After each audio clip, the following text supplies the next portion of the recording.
you guys for being here. I appreciate it.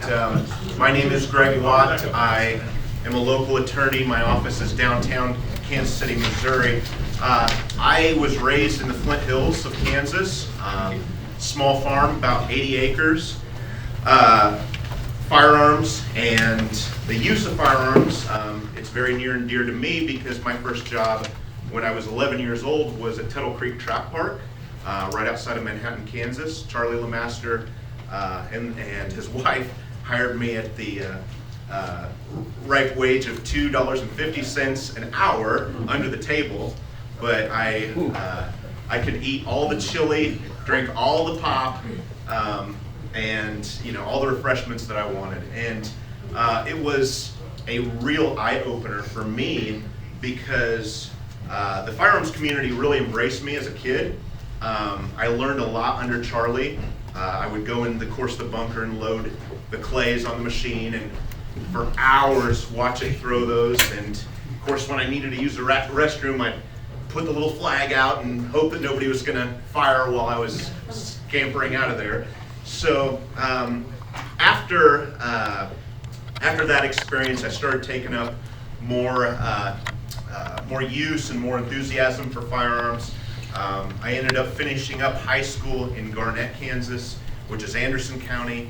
Right after that, I went to a small community college and really kind of fell in love with school finally for the first time because nobody was forcing me to be there. So I really enjoyed it, and I went to Emporia State after that to finish my undergrad, and then I got offered an assistantship at K-State to teach public speaking. So I taught public speaking and worked on my master's at K-State for 2 years, finished up that, and then got accepted into law school in Tulsa, University of Tulsa. Finished that up after 3 years, and then I got hired while I was in law school at the DA's office in Tulsa under the DA at that time, Tim Harris. Worked for Tim, and then upon graduation, my wife got a job at a law firm in Kansas City, and so we moved to Kansas City, and I got a job at the prosecutor's office in Jackson County. I spent 5 years prosecuting cases in Jackson County under first Jim Knatzer, then Gene Peters Baker. I left Jackson County after 5 years of prosecuting and opened my own office, and I've been there for about 10 years in my own office. There's two attorneys, myself and an associate attorney, and we do a lot of self-defense cases. I wouldn't say it's all we do, but we do a disproportionate amount of self-defense cases because, knock on wood, but we've had a lot of success in that area. So whether it be self-defense in terms of physical, defending yourself with your fists or defending yourself with a firearm, we've been very, very successful, and I'm proud of that. So I will say it's nice to be in this room full of gun enthusiasts. I wish we could spend this time talking about guns, because that's really what I like to talk about. But my favorite gun show, the Wanamaker Show, Tulsa, Oklahoma, twice a year, nothing like it. If you have never been there, go. It is unlike any show I've ever seen in my life before. My German Shepherd and I, we go to all the local shows, but we always make sure we go to that one because it's thousands and thousands of human beings under one roof who all love firearms. So it's a good time. So let's talk about self-defense, okay? And defense of others. All right, so the issue for us is what happens when you're in a situation where you have to use your firearm or even put your hand on your firearm? What types of situations are going to present themselves where this might be necessary? How about you in the red shirt? What type of situation might you be in where you need to, let's just say, touch your firearm? What can you think of? Oh, if you know something suspicious going on. Okay. All right. What about actually drawing your firearm? Just forget about the law. Forget all about the law and let's think common sense. Because I think attorneys, when they get in situations like this, they try to dissect the law, and I think it's a disservice to do that because you're not really going to be able to run through all the elements of self-defense law when you're in that situation. I think it's more helpful just to think about it in terms of what's your gut tell you? Sir in the black shirt. So what are some situations that might present themselves where you might need to draw your firearm? The situation that bothers me the most is out with my wife, daughters, son, whatever, and a group starts walking our way. Okay, sure, all right. And so what are some options we have? Because we need to start thinking instead of, okay, I need to draw my firearm or even, touch my firearm. What are some situations that we can put ourselves in to kind of separate from that situation? I would just walk the other way, Okay, 90 degrees from them. good. While staying, of course, aware of our surroundings, sure, absolutely. 911. Yeah, and that's great. I mean, don't be afraid to call 911. What's it cost you? I mean, it really costs you nothing. Other options. Anything else come to mind? I feel like I lack some nature. Yeah, and strength in numbers, and also the way you carry yourself. You're less likely, I think, to be a target if you are confident in yourself. And of course, I think having a firearm does add to that confidence. Sure. Yeah. I think, like, for me, if I'm out shopping, when I'm going to my car, that's something that I worry about somebody coming up. Absolutely. I had that happen to me today. I was at Walmart and it was a woman, but as I was loading my groceries, she came up behind me and it scared me, it startled me. And I thought, well, what if it had been a man, So, I mean, she was begging for money, but. Yeah, so the main thing that if you take nothing else from this conversation, it is these situations that come about. You want to ask yourself, how can I avoid having to draw my firearm, okay? Because I really think that's where the success comes from, is whether you're engaging in, some people call it linguistics, jujitsu, or some people call it being quick on your feet with your ability to speak. But if you can de-escalate the situation or avoid it, I mean, I know that sounds like, man, we came all this way just to hear Greg say that. But the reason I say that is the number of people that come in my office after a situation where they've used their firearm. I mean, it's a hard road. It's a really hard road to go legally. Because, yeah, we win a lot of cases, but we don't win them all. We really don't. The ones I think we learn the most from, and we're going to talk about some of those today, are the ones that we've lost. Because when you win, as an attorney, you get that feeling of satisfaction, and your client's happy, and you believe the self-defense aspect.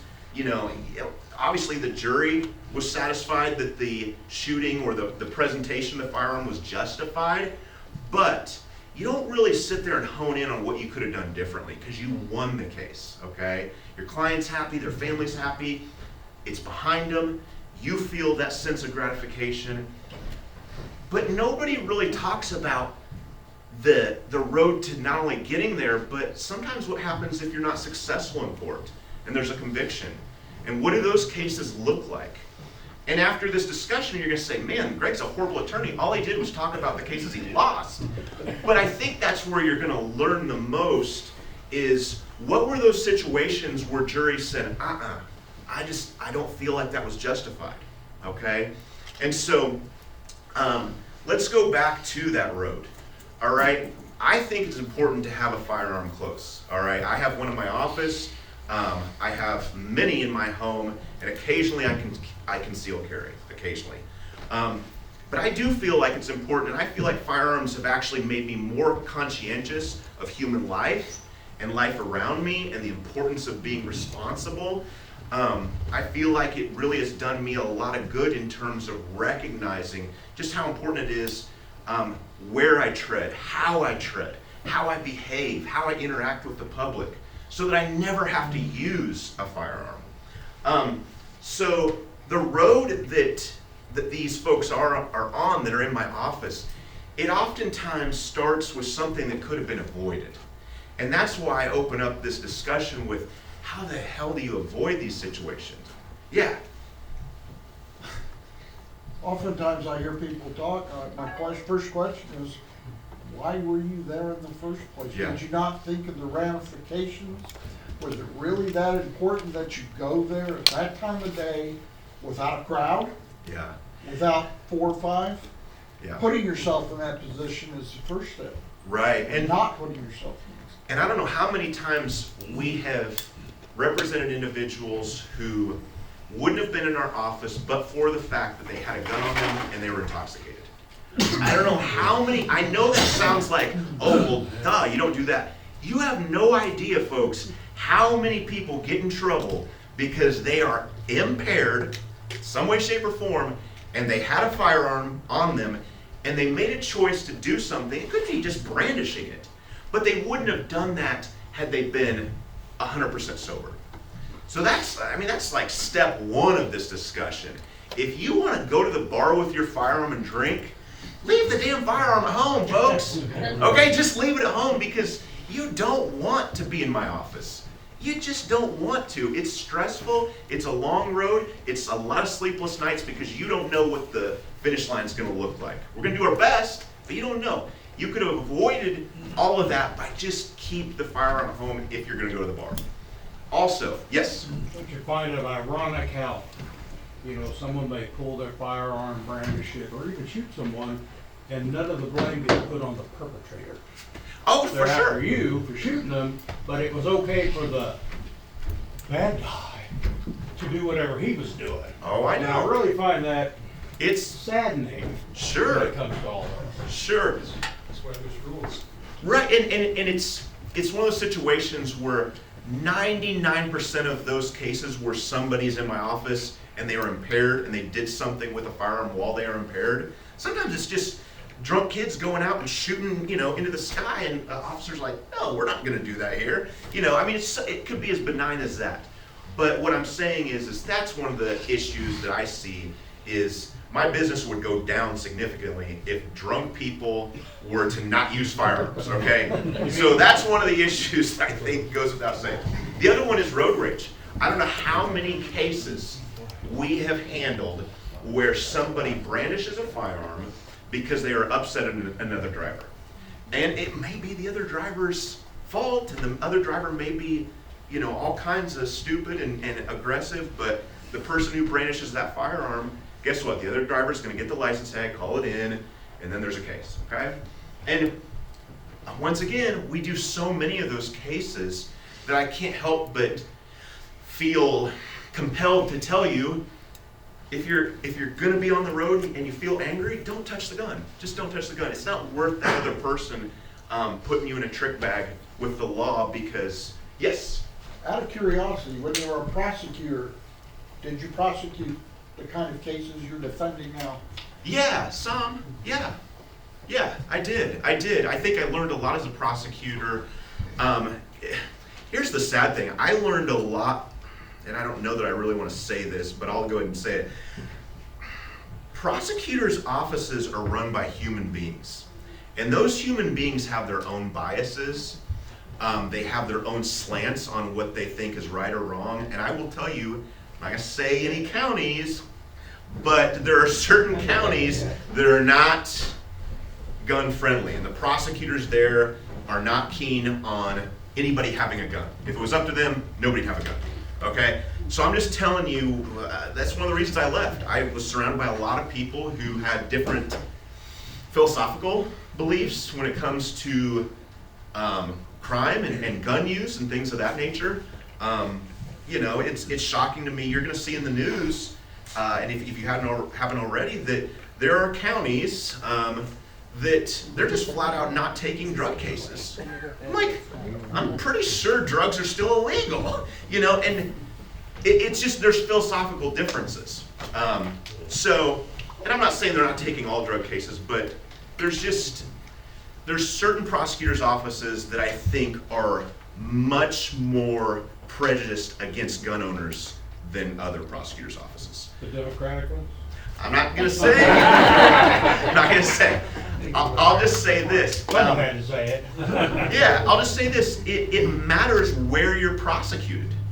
It matters. It matters who is looking at the case. Is it somebody who has some experience under their belt in terms of years on this planet. I mean, unfortunately, a lot of prosecutors I see, especially in, and I won't name the county, but they're like 22 years old. I mean, what do you, I mean,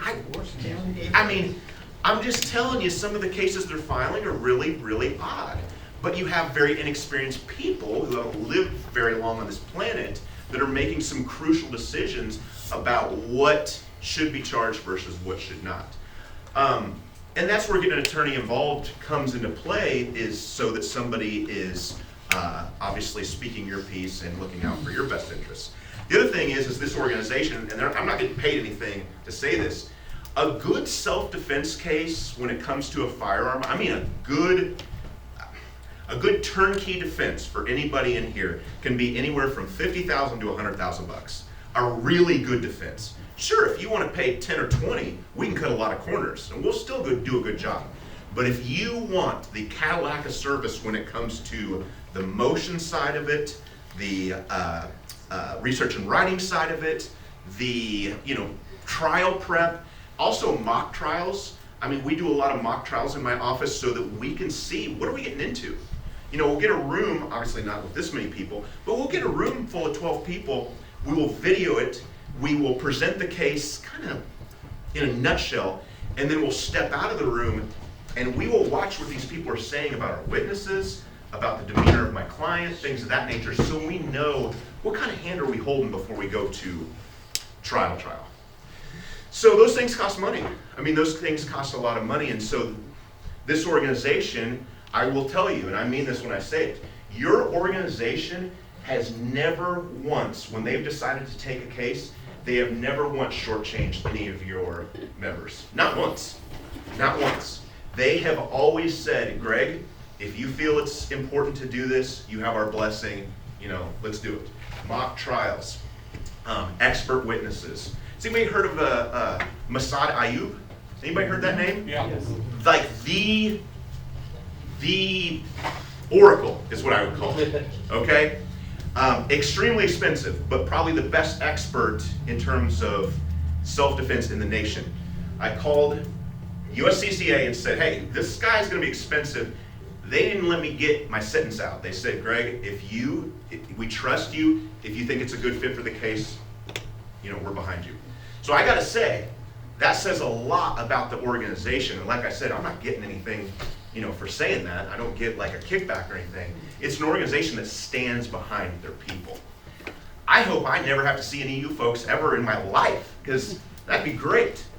But if God forbid something bad happens and you're in my office and you are protected by the USCCA, they're not going to shortchange you, not one bit. So that gives you kind of an idea of kind of parameters.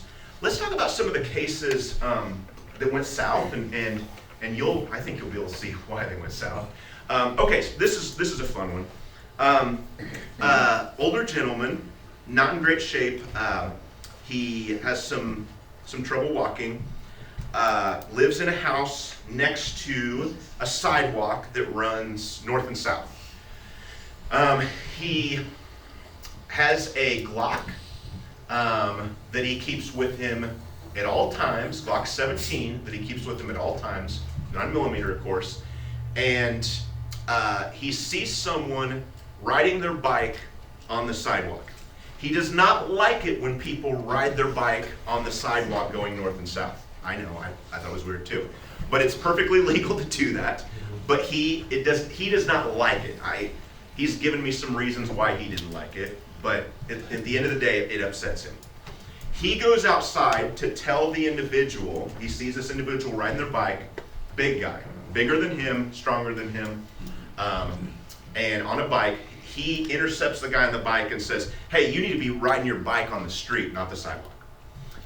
Big guy's like, dude, leave me the hell alone. Go mind your own business. Okay, what do we got? Escalation, okay? We got some folks that are beginning to have words.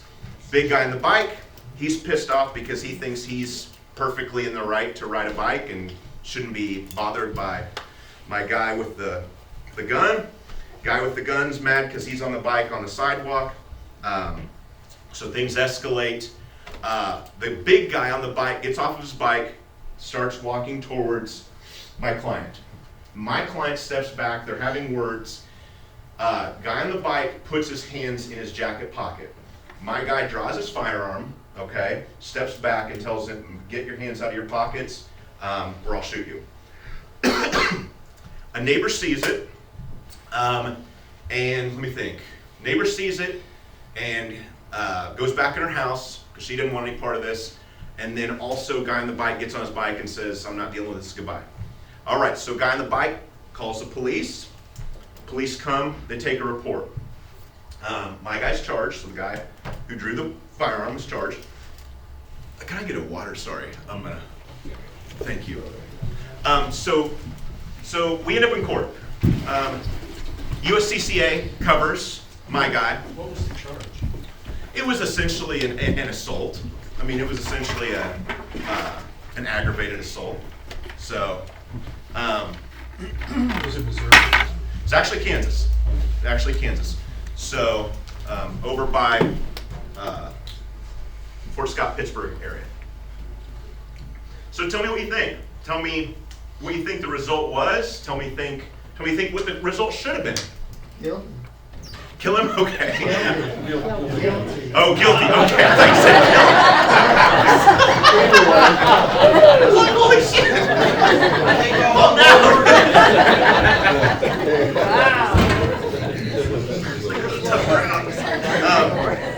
Okay, so my guy's guilty. Okay, you think, all right. So what could he have done or should he have done? Did he fear for his? He said he did. He says, look, big guy, I'm older, I'm, in kind of poor health, and he is really fairly poor health. He can walk, but he's really, that's about it. No witnesses? One witness, lady, neighbor, so I deposed her. Yeah, deposed her, interviewed, anybody I could find. But my guy, I'll just tell you, he's cantankerous. All right, he's fussy. He initiated the contact. Okay, all right. Yeah, so he initiated. He was, He's not innocent. right, he's kind of an initial aggressor, so to speak. Could walk. Yeah, and the other thing is the guy on the bike had the legal right to run. Yeah, go ahead. My question is, what did the report say?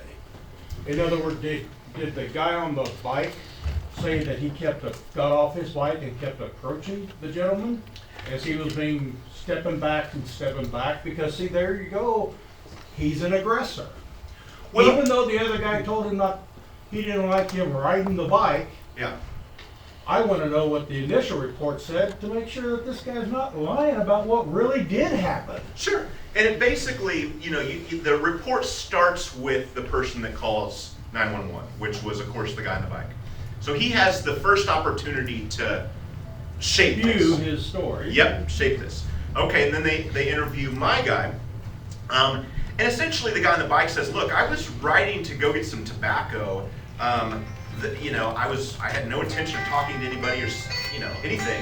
And this guy steps in my way in the sidewalk and is confrontational about the bike. That's what the report said, is basically. And see, that's kind of interesting because if this guy was on his front porch, it's interesting how he got out there so fast to block this guy that was only going for cigarettes or whatever, that he could have just told this guy, hey, I'm just riding to the store to get some cigarettes. But obviously that didn't take place either. That conversation wasn't entered into the report. So more or less, a lot of times, the first guy that calls is the one that gets to spin the story the way they want, which is sadly not always true. I've spent 25 and a half years in law enforcement, and let me tell you, there's a lot of lying POSs out there. Oh, sure. Everywhere. Sure. For every so-called crime. There's a saying in this business as a defense attorney, and that is first to the phone stays home, meaning the other person's going to jail. So if you get to I see the point of that saying.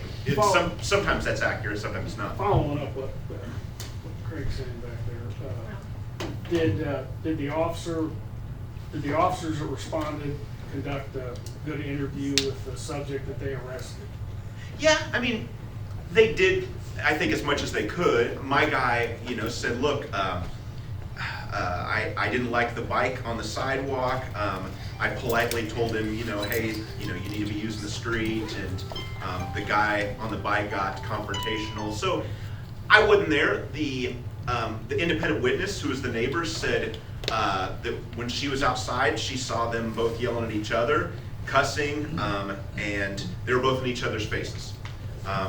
I will tell you, she did also say that my guy has a reputation of being aggressive and confrontational with everybody in the neighborhood. Didn't bode well for my guy. Yes? Did the guy riding the bike actually get on the guy's property, or did he stay on public property? He did. I think the way the facts came in, I think he did get on what we would call the curtilage, so kind of the outer area of the property, but he didn't get too deep into the property. So he stepped off the sidewalk, kind of. So, and that's in the mock trial. That was a question that one of the jurors asked during the mock trial. So that obviously was an issue. Yes. In my book, if I'm armed, I shouldn't even be there with a gun. The comment shouldn't even have been made. Yeah. Been a different story, because if you're armed, why say something over? You just brought yourself into something. Yeah. You shouldn't have done with your arm. Yeah, In my opinion. We have an 80-pound pit bull that sits there in front window. People cross the street. They don't even, because she just goes crazy. She wouldn't hurt a fly. Yep. But she gets up and patrols and Does she the job. sits there and Yeah. they don't know. Yeah.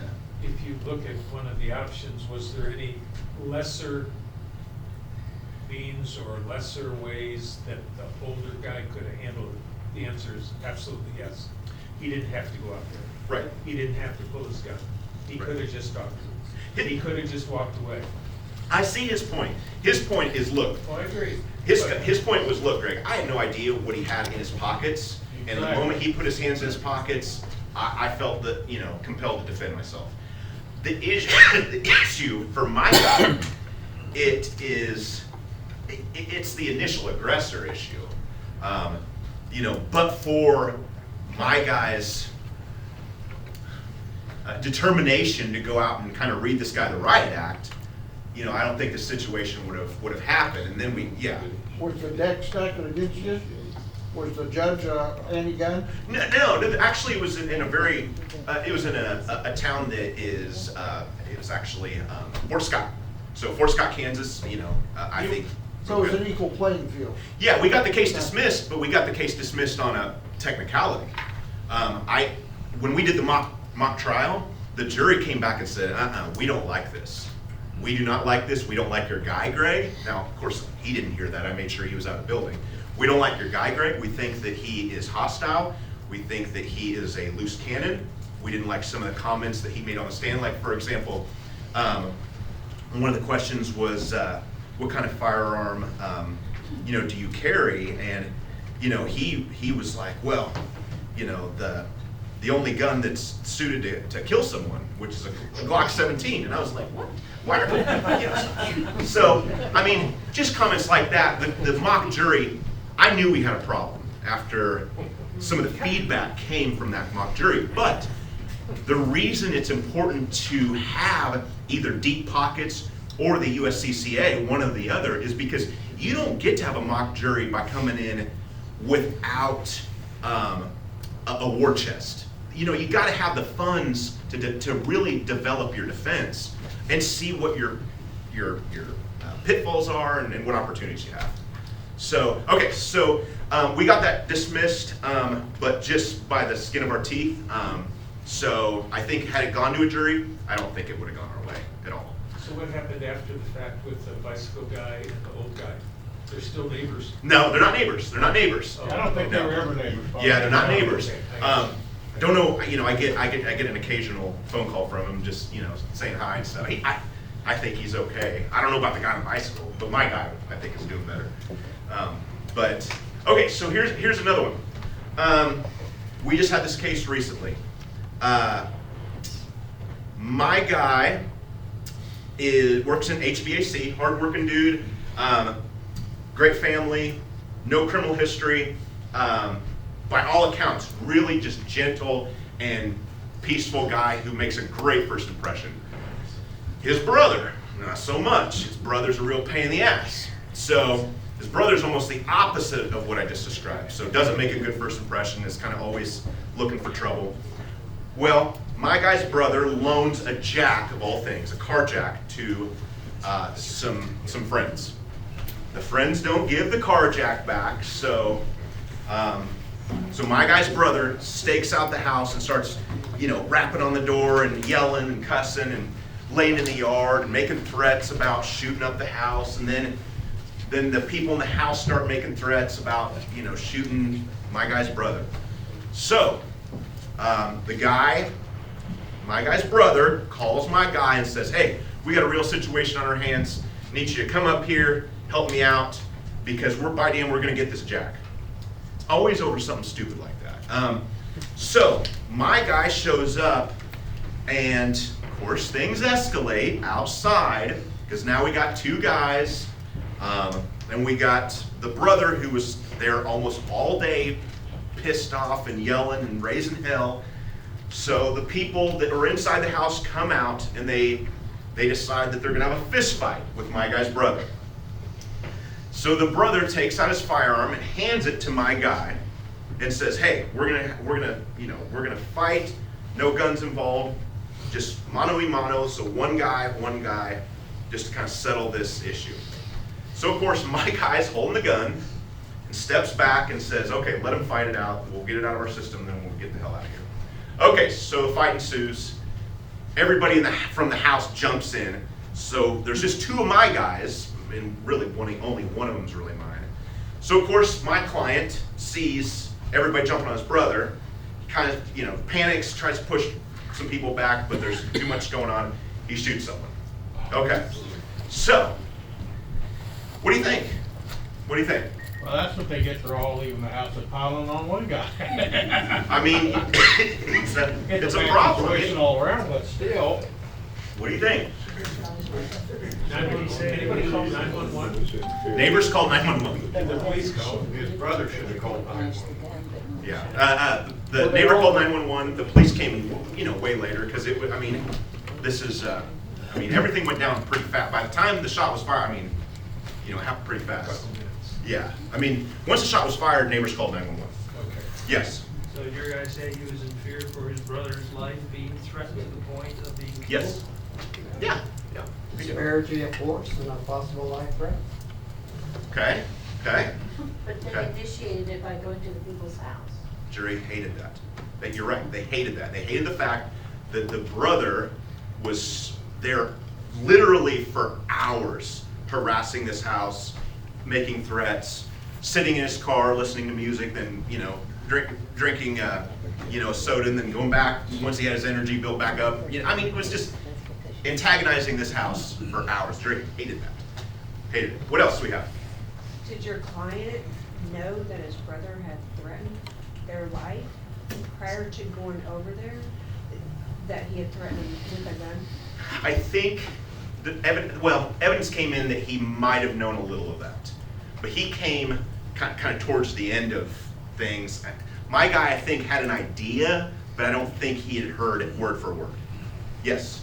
Did your client, did he give them a warning before he shot? Mm-mm. Okay. No. And the jury brought that up too. The jury said, "Why don't you just bust one off into the ground?" You don't get warning shots. I know that you're trained not to give I know how you guys are trained, but the juries are people. And very few of them are ever trained in firearms or how to handle them.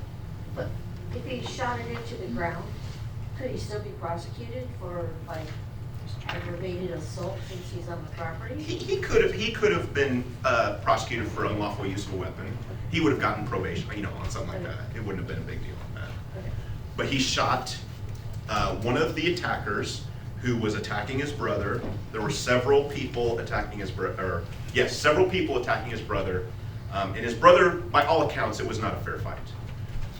So, jury came back. So my guy was charged with murder in the second degree. So they came back with the lesser of voluntary manslaughter, and my guy got 12 years. So He wasn't the innocent person because he went to the scene.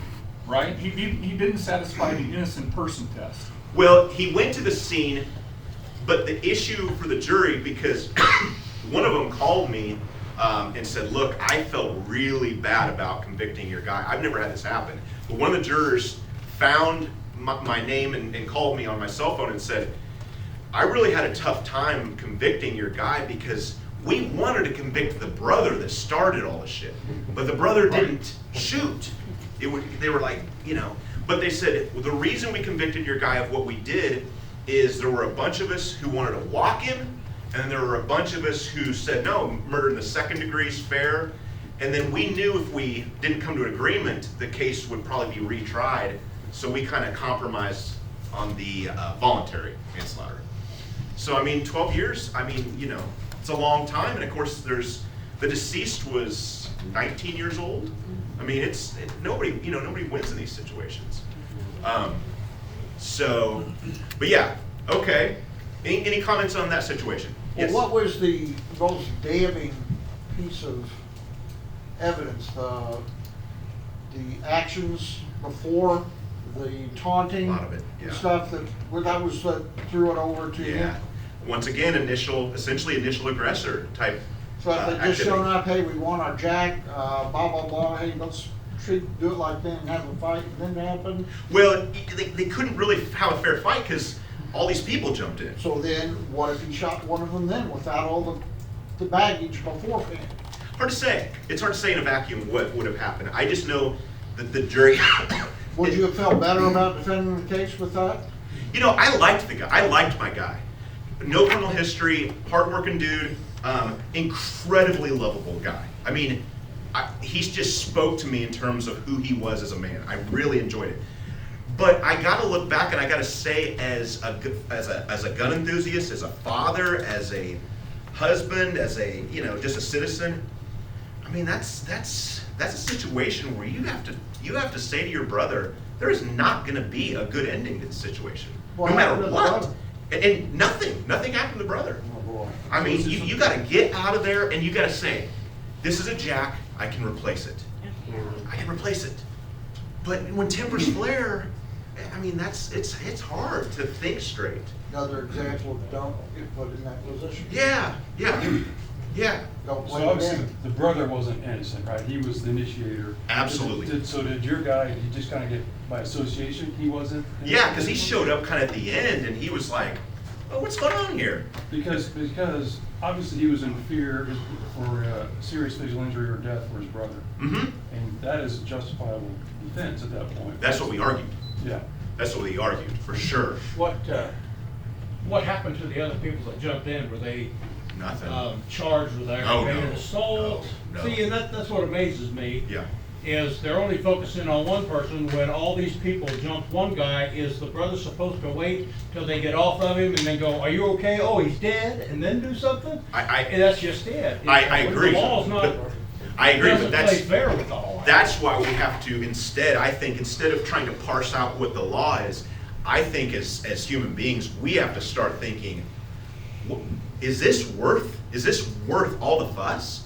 The police should have been called right pounding on his door. I would have had the cops right off the bat. You're pounding like my, It's young folks. They're not thinking like, I mean, you and I, That's we've true, been that's true. But the lived some problem life. is they get away with this stuff, and then they do it to someone else and to someone else, and they're not being charged with anything.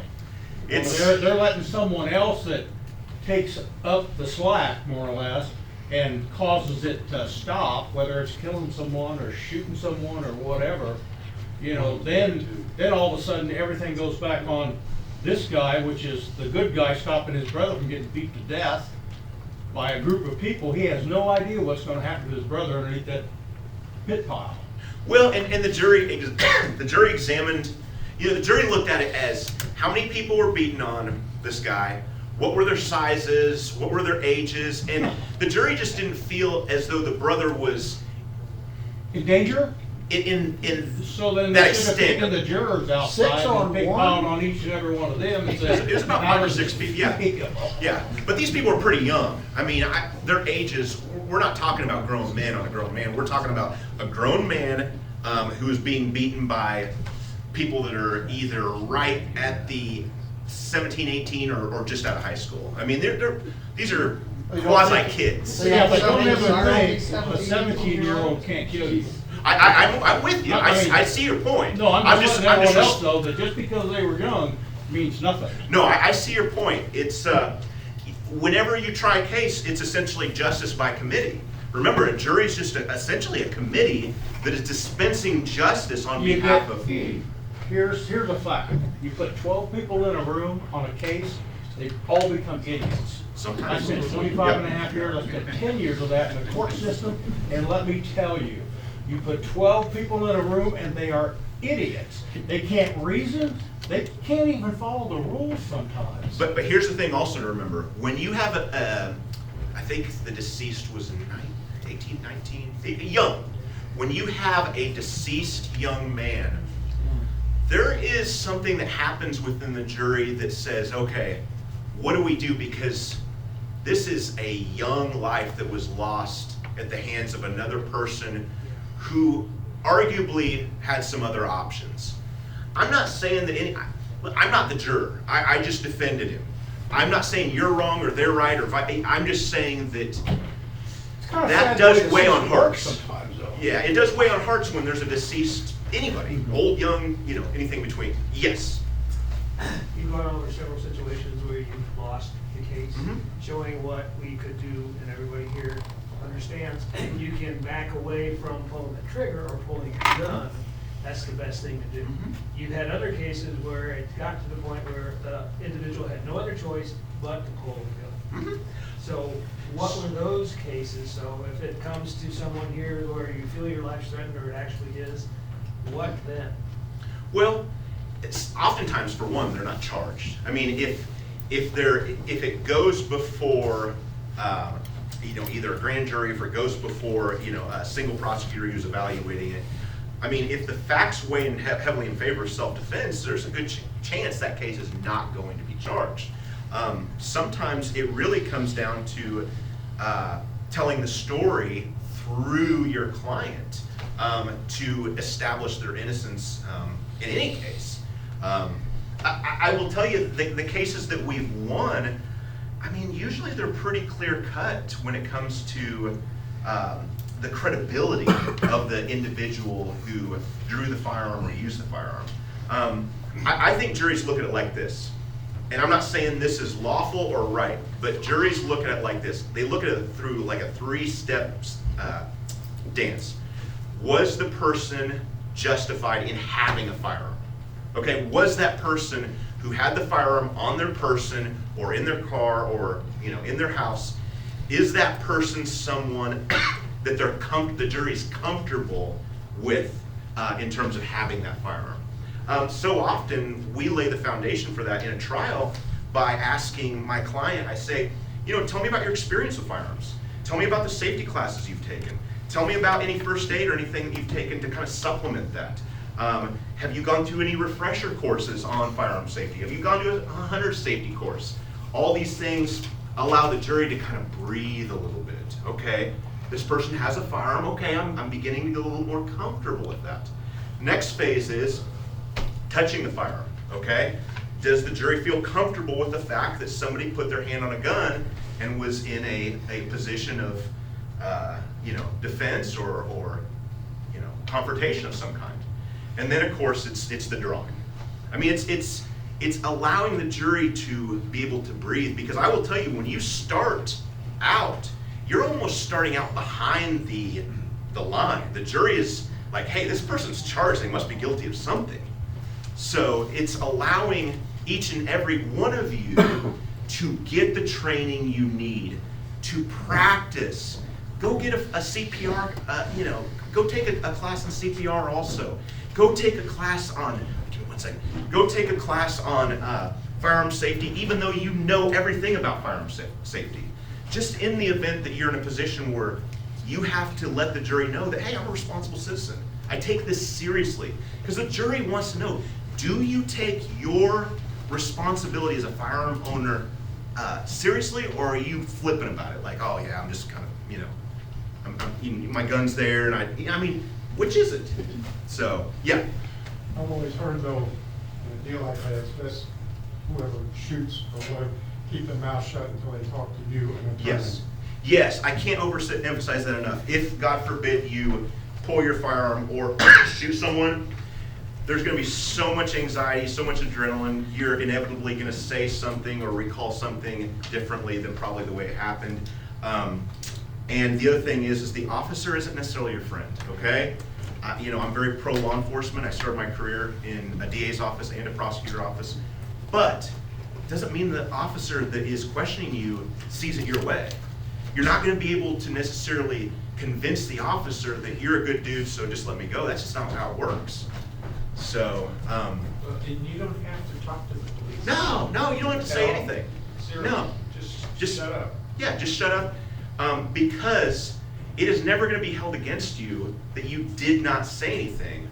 And then, if you're in a position where we have to defend you, we're gonna be able to go over the facts and present them in a meaningful manner. And they're not gonna be able to cross-examine you with a previous statement you made. So there's so many reasons not to say anything. Just, you know, if God forbid something happens, be courteous. Put your firearm in a safe. You know, if it's a semi-auto, take the mag out, get one out of the chamber, put it away. Officer safety is paramount. Put it away, walk away, keep your hands where the officer can see them, and say, officer, you know, I politely decline any questioning. I do need to talk to my attorney. Boom. It's that simple. Okay. So yeah.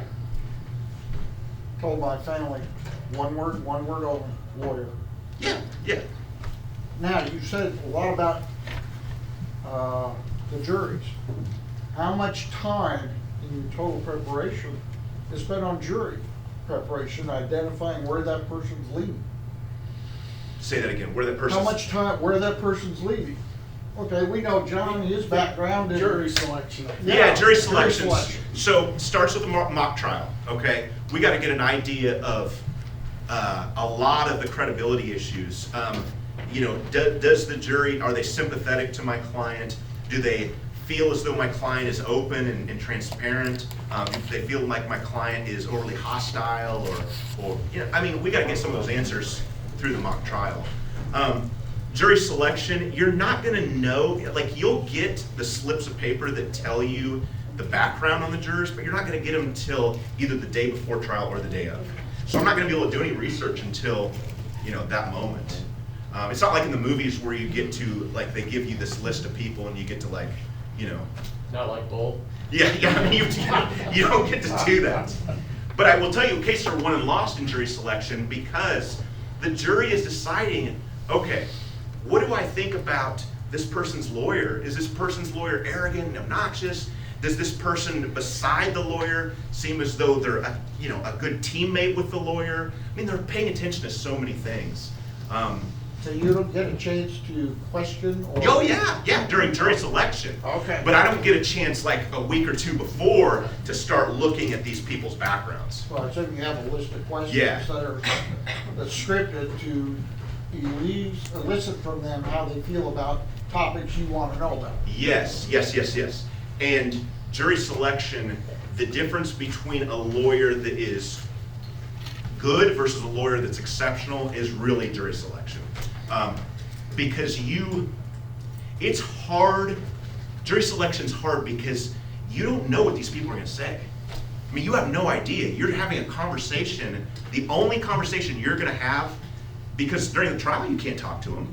So you're having a conversation with these potential jurors, because there's about 50 or 60 people in the room, you whittle it down to 12, and so you get the chance to interact with them. Look them in the eye, see what they're thinking, see if they vibe with you. Are you getting some dirty looks? Okay, kick that person off. Does that person seem to really cringe and just, kind of tense up when the issue of self-defense or gun right, get them off. It's a lot of it's just being, I really think of it just having common sense. I don't think a lot of attorneys utilize their common sense very often. Yeah. Okay, so the cases that you described were people who probably did something inappropriate or stupid, okay? Have you ever represented someone who you feel did what should have been done and still shot someone but was convicted? You thought Yeah. they were innocent, but they were Yeah, convicted. he didn't shoot someone, but I had a guy in Westport who, he was I don't want to say taxi driver, he had his own transportation company, and he really focused on Westport because of course, just the volume of people. You know, he could make, on Thursday, Friday, Saturday night, he could make some good money. He always carried a firearm, had been through the trainings, but he ended up getting into a situation where he left his vehicle.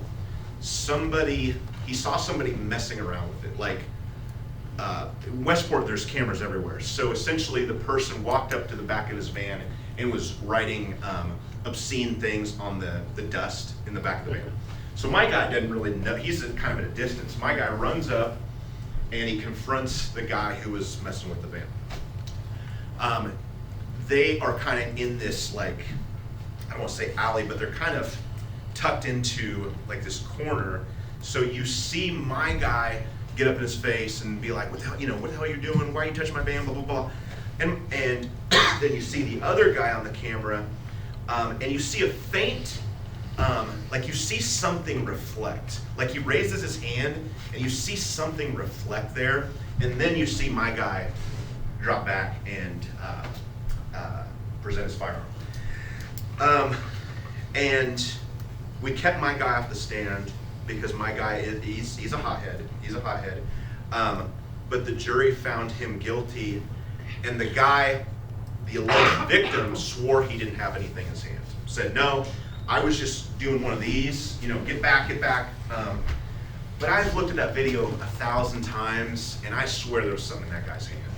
I mean, the jury didn't buy it, but I mean, you could see something reflecting, and you could see him like doing one of these numbers. I don't know if it was a flashlight. I don't know if it was a gun, I don't know. Who called the police in that situation? The victim, yeah. The clerk? The alleged It wasn't your client. No. And my guy made a statement, and just if he hadn't made a statement, I think we would have had a better chance for sure. But a jury, yeah, I mean, it's rough. Am I cutting into your time? No, we've got about a half an hour left. I'd like to talk about USCCA, and then we'll go to question and answer. Yeah. I don't want to. I'm just going to give you my cards. Take one, pass it around. They're probably not enough, but I don't mean to take up. I didn't mean to encroach on your time. Not at all. Yeah. Thank you guys for Thank you. doing a great job.